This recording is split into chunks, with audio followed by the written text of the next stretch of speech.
The Immigrant Alliance for Justice and Equity has been canvassing against the One Lake project, which public officials say could be a solution to prevent flooding in Jackson. Now, this proposal would call for the widening of the Pearl River for several miles next to Jackson, but the Immigrant Alliance for Justice and Equity, among other community activists, say that could cause some environmental impacts both in Jackson and downriver through parts of Mississippi and even Louisiana.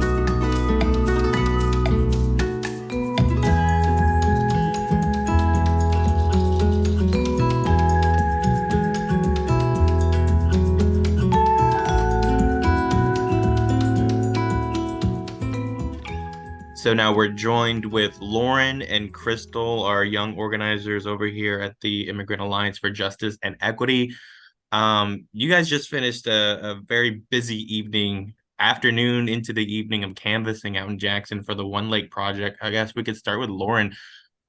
We were talking about the background, but can you give us more info? What really is the One Lake project, and why do you feel it necessary to go out and canvass? The One Lake project is a beautification project that will, it's marketed as prevent flooding in Jackson, which is has historically been the infrastructure in Jackson is very not well maintained. So every time we get lots of rainfall, there's flooding in certain parts that are lower altitude. And the One Lake project was actually proposed in 2016, shot down a couple times, and dismissed. And now it's back, and it wants to basically cause the Pearl River to be opened at the mouth of the river, and I guess connect a tributary creek that is going to be the cause of flooding in certain areas of northeast and southwest Jackson. We've been targeting the communities near these tributary creeks that will raise up to 8 feet if the One Lake project goes through.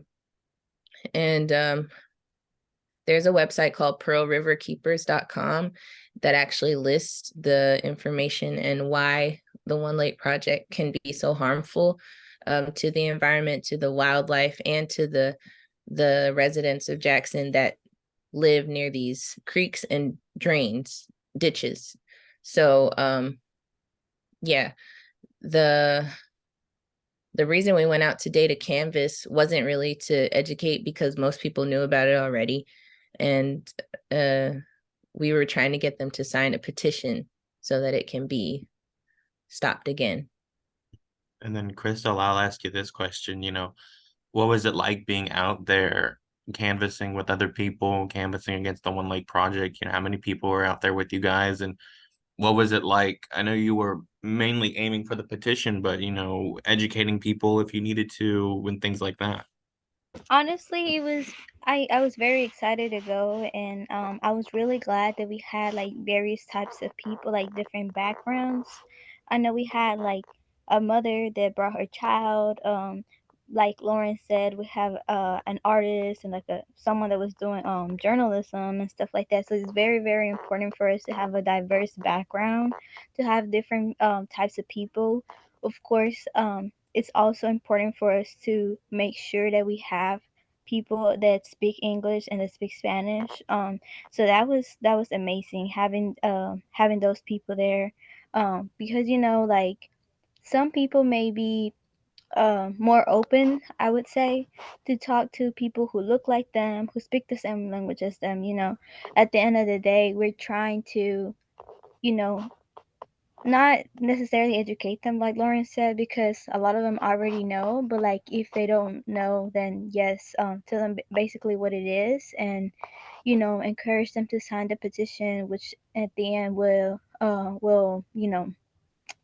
affect all of us and all of the Jackson residents. And Crystal, I want to ask you this: you being a college student and you living in the Jackson area, hopefully you being the future of Jackson and Mississippi as a whole, what do you feel like when lawmakers propose a plan like One Lake, and you realize that that might negatively affect a lot of people in your own community down the line for years to come. I think it's really important for us, like young people, to be aware of what's going on around us. And make sure that we use our rights and our voice, not only for ourselves but for the people around us. It's very, very important that we pay attention to what's going on, and then we speak up if we see something that we don't like, that we encourage others to speak up as well, because all of these like things that are going on can and will affect us. And at the end, ultimately, not only that, but like our families and like our communities, our schooling, like all of that is, our lives. We have to make sure. It's kind of like saying people saying they don't like politics, but like literally everything we do involves that. So being aware of what's going on around you, it's extremely important. No, very, very good stuff. And then Lauren, I know Lauren, you focus on a lot about environmental equity and climate equity, things like that, and environmental justice, climate justice. What is it like, especially experiencing the water crisis that Jackson went through not too long ago? And you already touched on it. The infrastructure in the city as a whole is already crumbling and not well maintained. What a project like this one, as ambitious as it is, I'm sure there's a lot of doubt for people about it if it does come into fruition. There's definitely doubt in the direction that the leadership in Jackson will go to if you know uh, if Pearl can start making decisions for the capital city. And that's my opinion.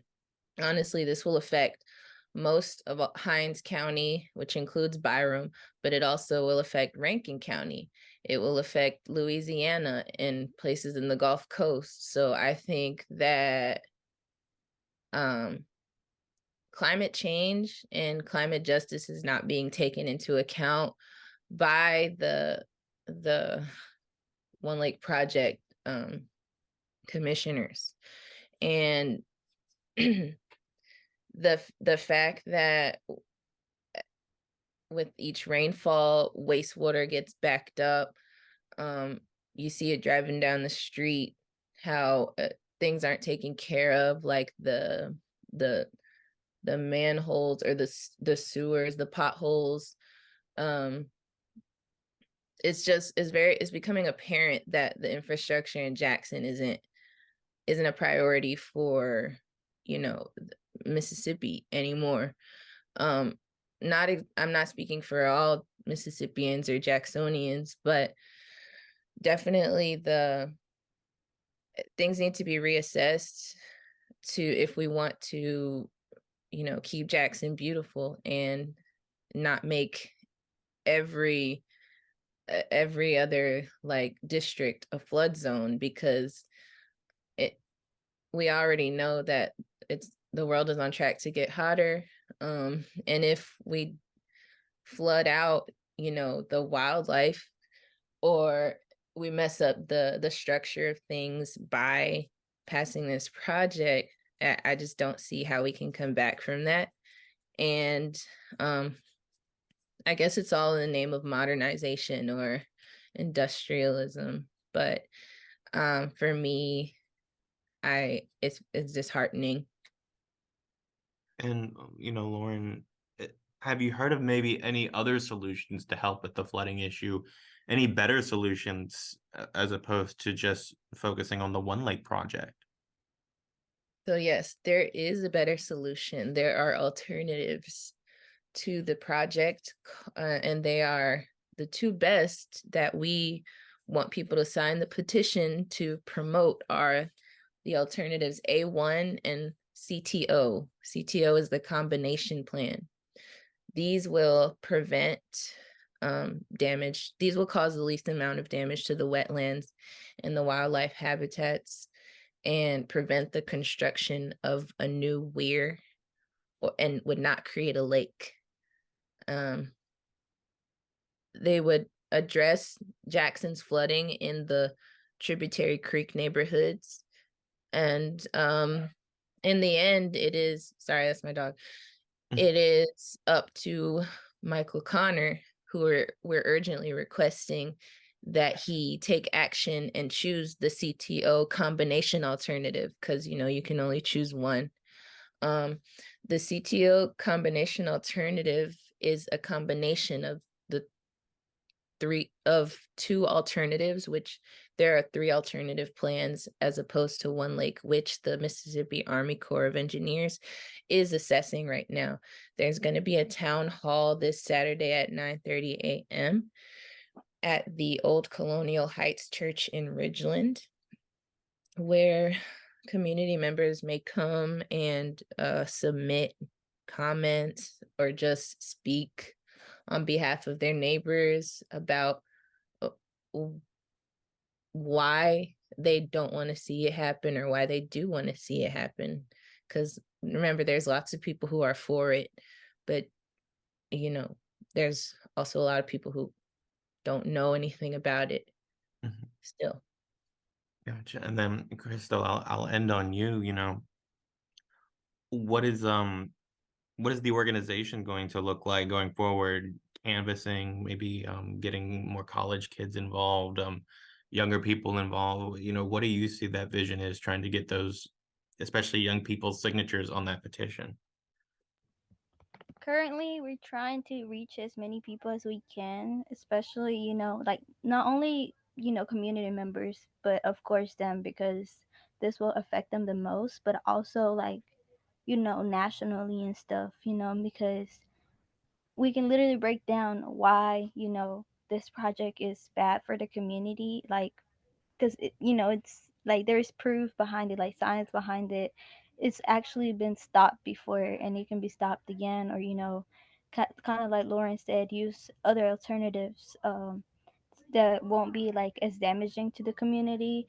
As far as like reaching a broader audience and like like being able to engage with the younger population, me and Sasha are currently working on a fellowship, which will take place in the spring. And hopefully, during that fellowship, we will gain a lot of knowledge. We will be able to interact a lot with other college and high school kids, and hopefully have some of them, be able to volunteer with us in the future, or even, I don't know, possibly work with us, like with the organization, and have them reach other people as well. So that's what we're working on right now. I did want to mention also, next Thursday we're going to have a in-house town hall, kind of like a house meeting at the IAJE warehouse. So 406 West Fortification, next Thursday at 6 p.m. We're going to invite the Latino community, because we're going to have interpretation as well, to talk more about One Lake.